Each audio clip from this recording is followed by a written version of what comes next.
No, I've been to Azerbaijan. You've been there? Yes, Wow. I have. I went there in the 80s, 80s. in Soviet Azerbaijan. Wow, that's... I've been to Armenia as well, but I went to Soviet Azerbaijan because, because I was, I used to visit Russia a lot.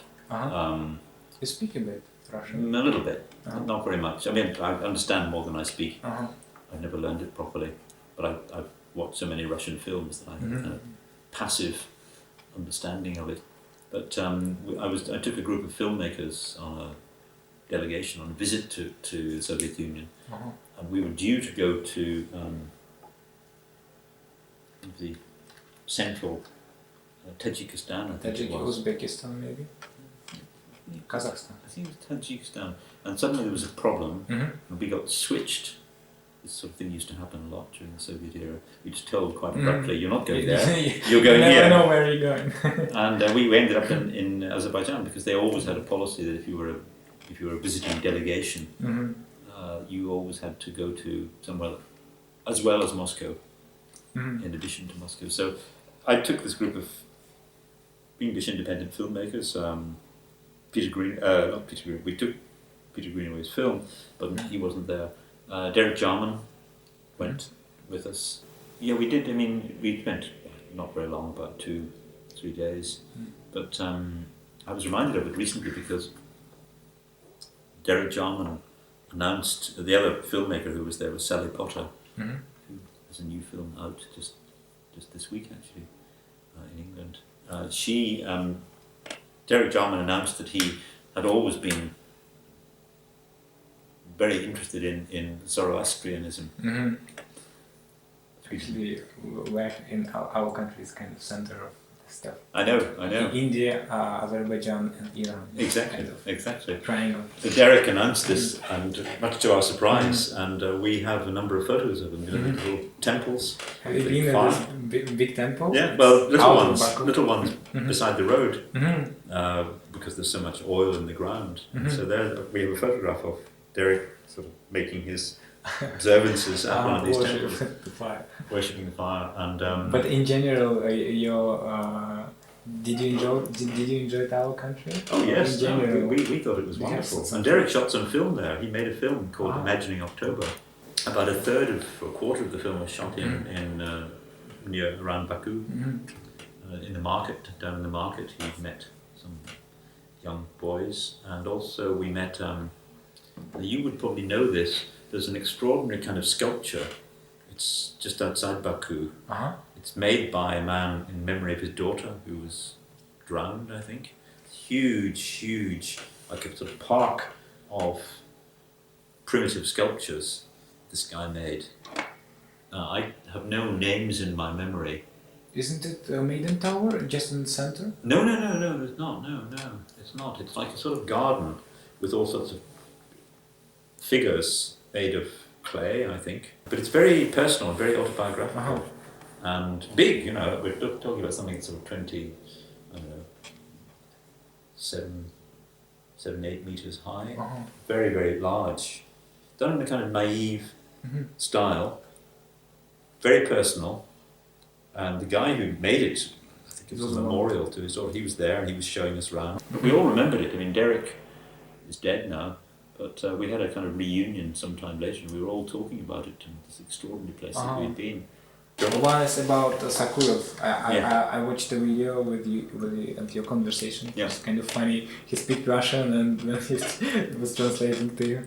And he said interesting thing that everything that we have in cinema have already been in literature. Beginning with montage, cut, and editing, and music, and tempo, and stuff like that, in narrative.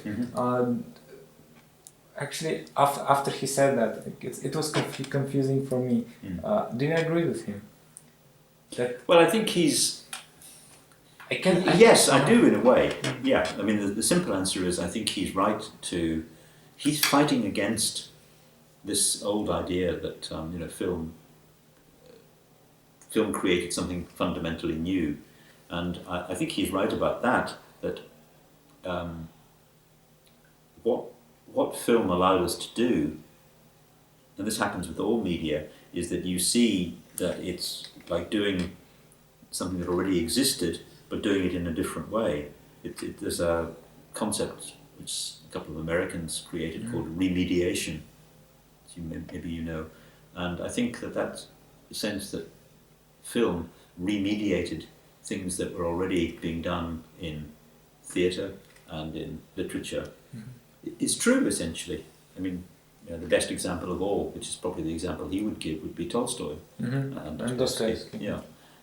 It's true, there's an extraordinary use of montage and of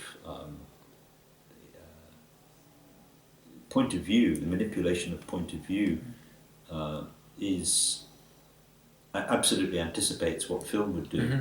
And film would do it kind of literally by placing us in a different optical relationship, but that's what the writers do by placing us in a different spatial relationship. Like in Tolstoy in War and Peace, suddenly you're close up in the middle of a battle scene in Borodino, and then you're wonderful thing. That's just one of the great moments, of course, and that kind of control of distance and of point of view. It is point of view, but in a sense we see it more clearly. This is something that Shklovsky talked about. A new medium allows us to kind of see an older medium differently. So that was always there in Tolstoy and Dostoevsky, but now that we see it through film, we understand better, and we can call it filmic. And literature is changing too. Yeah, well, you mentioned this new popular book HHH. Yes, it's kind of short chapters. Yeah. It's somehow related to film. Yeah, of course it is, absolutely. It is, and it's... We have YouTube, we constantly watching some short videos, we don't have patience for something big. It somehow reflects the book, of course, in general. So you agree that everything that we have in literature, in film, we already have in literature. So there's nothing new we can discover. Oh yes, there is. Yes, there is. That was my second question. No, there are new things. There are, of course, there is the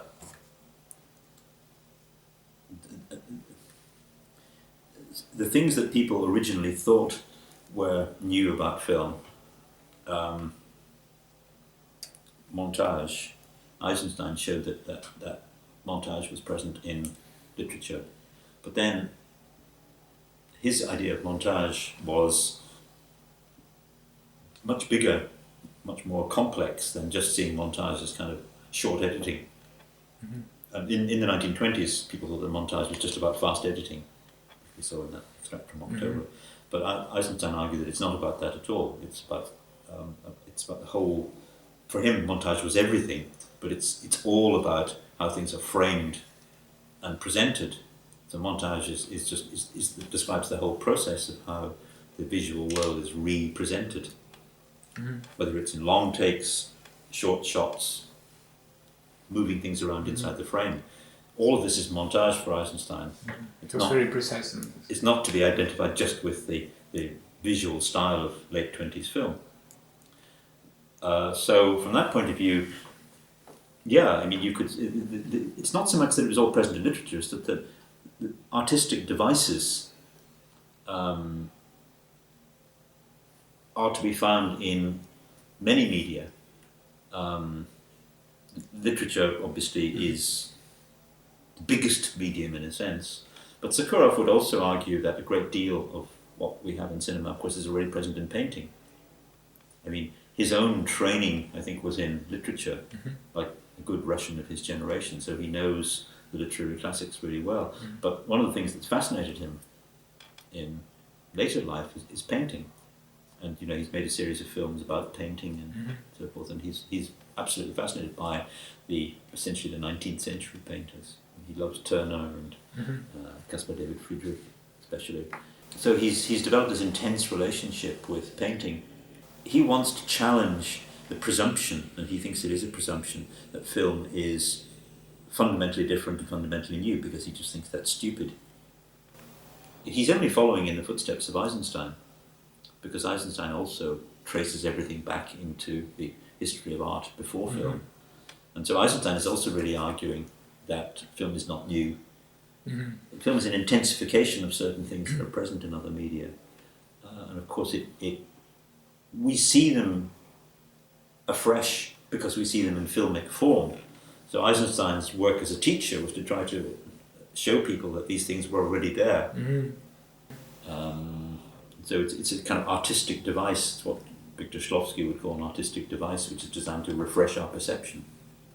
Shklovsky's idea about art, in his essay Art as Technique, he says that art is about refreshing the way we see things. We see things in ordinary life in a routine way, and art is about refreshing our perceptions so that we see things suddenly in a new way. But they're the same things, it's just the technique that's used to show them in a different way. So certainly you believe that we can develop cinema further? Because somebody says it's already dead and things like that. No, I don't think so at all. No. I mean, that sense of exhaustion of a particular paradigm. Good answer, that has happened very often in the past, yeah, it's true. Maybe that's to do with a particular generation reaching the end of its way of doing things, but you can see new emerging filmmakers who find new ways of viewing the world. I mean, I think that... Certainly. Have you seen The Tree of Life by Terrence? Yes, I have, yeah. This film, of course, it's inspired me very much, and the second, I think it's a totally new wave of cinema at all. What concerns with camera, editing, it's really something new. Yeah, I think so too. I'm very, very excited by The Tree of Life. I thought it was a terrific film, and I think it's very interested in connecting the sort of macrocosm with the microcosm, and that's just one axis of the way it works. And I love the way it reaches out towards kind of sense of what I call deep time, by taking us back into kind of prehistory and showing us that this little pocket of civilization sort of sits on top of a big mountain of deep time. And it also, I suppose, kind of looks forward to, well, heaven. In a way, the film also includes kind of vision of the afterlife too, although that's perhaps the most contentious part of it. There are some religious motives there. Yeah. But in general, I think as a piece of art, what's considered color, editing, and in general emotion and acting, it's just one wonderful film. It is. No, I think it's I can't describe it because no. Really, it's a hard film to describe. I agree. It is an exciting film. It's obviously a film that has divided people enormously. But I was immensely stimulated when I saw it in Cannes. I've only seen it twice, but I was immediately drawn to it. And I'm not a kind of devotee of Malick, although I like very much his earlier films, but I thought this was a terrific piece of work, yeah. It's very difficult for us to see the present. I mean... Can you predict something? That's always the difficulty. I think looking back we can see very clearly what the periods of high energy were. Actually, there's a book, a really interesting book written in the 1960s called Sociology of Film Art by George Wacko. And that's a very good underestimated book, because what he did was to look at the early Soviet period and the Italian neo-realist period and the French New Wave. And he just says, look, these are periods of kind of high intensity of artistic achievement. And there must be some reasons for this. It's not magic. There are things, there are features. Who are the people, who are the film artists who are responsible for this? And he lists them, and then he says, okay, what was their education? What was their background? And he tries to kind of show that there are some common elements. Of course, he's not trying to sit there, this explains everything, but what he's saying is, yeah, we can look at these, because everybody agrees these were moments when film really came together, and you had one of these high moments of achievement. And they were extraordinary periods, absolutely extraordinary. People only know one or two works, but if you look in depth at the early Soviet period, phenomenal, absolutely phenomenal. Not just the 5 big names, but all the others. And then again, it's true of Italian film too. Not all stylistic unities like that come from situations of adversity. Sometimes they come, I mean, you know, look at the German cinema of the 1920s, which was also remarkable, so-called expressionist cinema. Again, unbelievable originality, boldness, people, you know, thinking they could do anything. That was also partly industrial. It was because there were some producers who had an idea that they could rebuild German cinema after the war. They saw it as almost a sort of patriotic duty. That was what began it. And then, of course, that gave the scope for these remarkable filmmakers to emerge. I mean, Murnau wouldn't have had the chance to make the films that he made without a kind of base being created from 1919, with Caligari and so forth. So they were building on something, but they felt that they had something to prove. It wasn't that there were problems, it was they had to prove that German film, German art could kind of rise up again, I would say, something like that. Same is true of the Italians, Italian neorealists. They again were working with very, very poor materials, very limited resources, but they felt they had something to prove. So that can be just as powerful. Yes, the group aspect is important. The feeling that there are others, you're not doing it on your own. That's true. But then, as soon as you say that, you then look at the people who were working alone, Dreyer, something like that, for instance, and you think, well, yes, there are different ways of doing it. You know, it's difficult to generalize, but I think situations where people do, and the other thing is educating the audience. I mean, when you look at the period of Antonioni and Bergman, who died on the same day virtually, of course you look back at that era when they were at the peak of their influence in the late 50s and the early 60s, and you think, well, that was also about an audience having been created that was ready to embrace those films. Those films were actually very popular. They were extraordinarily popular. When I tried to tell people about just how popular, really difficult films from that period were, they were. I was there. I remember it very well. So the audience had been brought to quite a high level and was responding. But why today we have popular films which are not, which is mainstream, Transformers, and Avatar and stuff like. Why there is a difference? Do you think that we are falling down? Well, I'm not going to defend Transformers, but I would defend Avatar. I think Avatar is a remarkable film. This survey that I mentioned that we did in Britain, which is quite an in-depth, detailed survey, one of the films that really deeply impressed a lot of people was Avatar. Deeply impressed. Now, I responded to Avatar. I think it's an extraordinary kind of piece of what I call world building. So not only technical achievement. Oh no, not at all. No. I think James Cameron is very clear about that. He is technically very ambitious, of course, but he would insist that the film is not just a matter of technique. It's got a story, which he wrote, and it's kind of a classical, conventional story. It's an allegory about escaping into a new world. It's a very old idea, but it has quite a sort of Homeric frame to it, and the technique of using this discovery of a new world to also open up a new form of cinema, which is 3D immersive cinema, is quite brilliant, I think. And a lot of people responded to that. I mean, the scale of response is enormous, obviously, enormous. Quite a, it affected people quite profoundly. Emotionally, of course.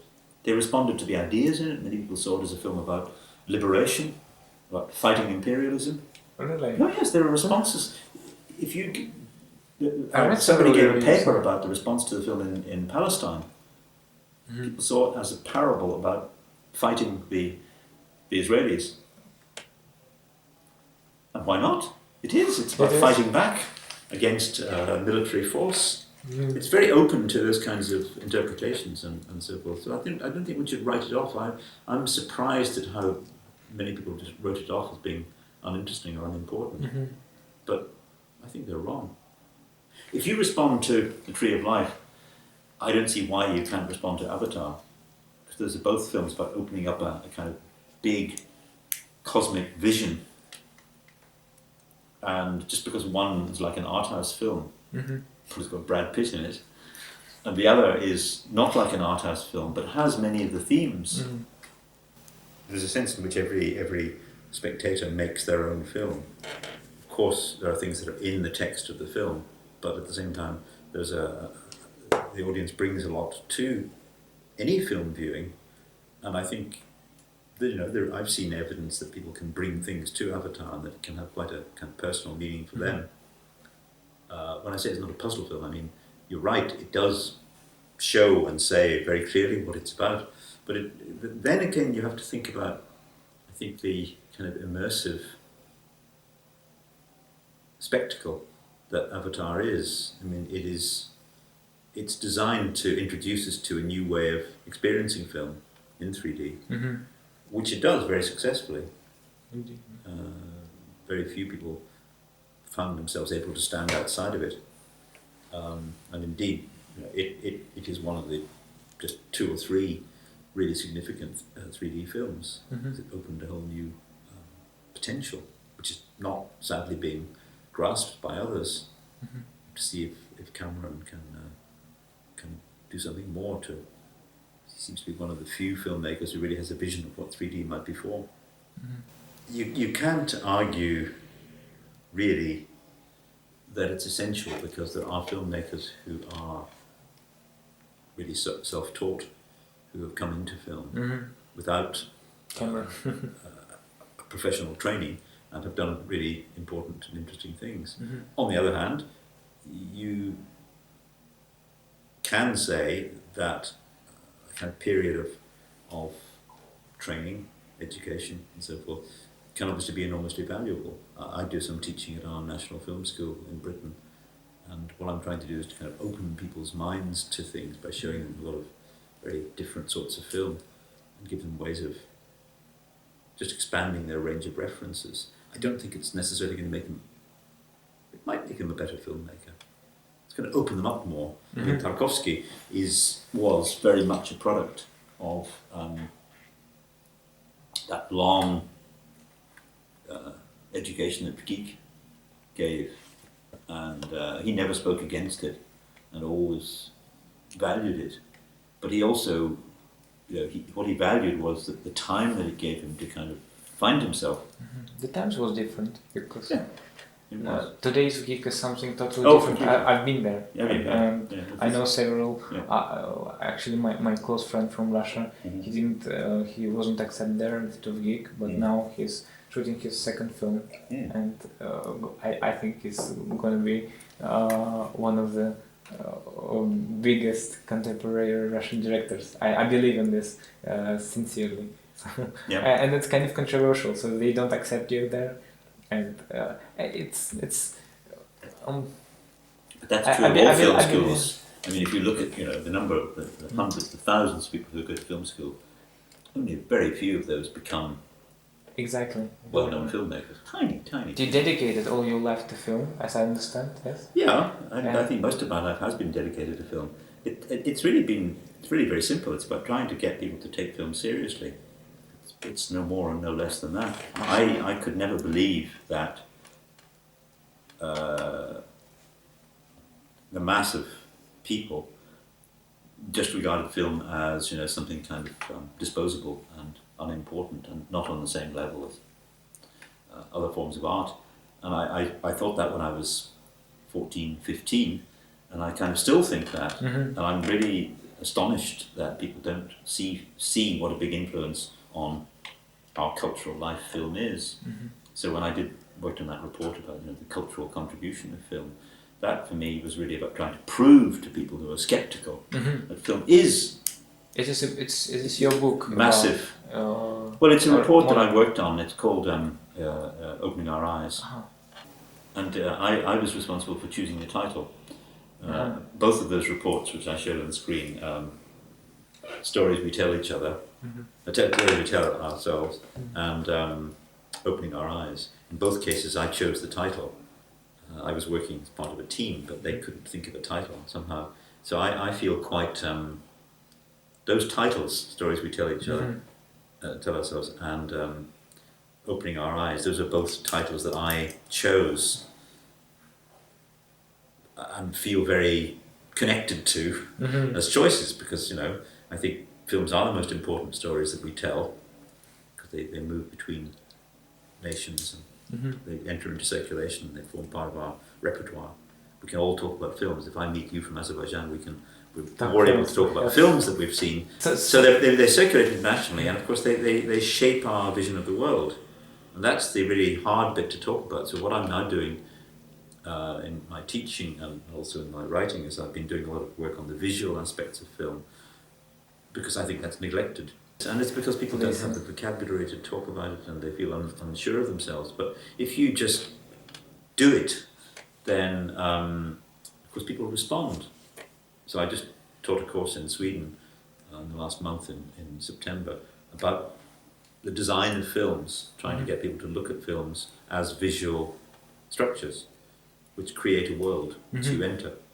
And I suppose that's my underlying feeling, that what a film does, a successful film does, is it introduces you to a world. This is very much what Tarkovsky thought as well, and I'm not saying anything different. It introduces you to a world which you become familiar with for the duration of the film. That's what Sokurov does in his great world-shaping films like Moloch and The Sun, which I think is probably his best film. I haven't seen Sun yet. It's an extraordinary film, because how could you imagine yourself sharing the world with the last Japanese emperor who was considered divine, Hirohito, and yet you do. It suddenly gives you this extraordinary sense of intimacy as you enter his world. That's what Sokurov at his best is able to do, to create these worlds which are totally improbable, but you're in the world and totally implicated in it. But you can see it's very much in the line of, for instance, Sokurov, who would much rather talk about things other than film. Of course, everything is they're all connected. Connected with film and exactly. with each other in general. Yeah. But it's all part of the idea of trying to make film also make it bigger in people's lives, so that they see that it has this capacity. So for me, it's a good opportunity to talk in that way, and hopefully to talk to people who are not necessarily only interested in film. Okay. Thank you. Good. Very nice to talk to you.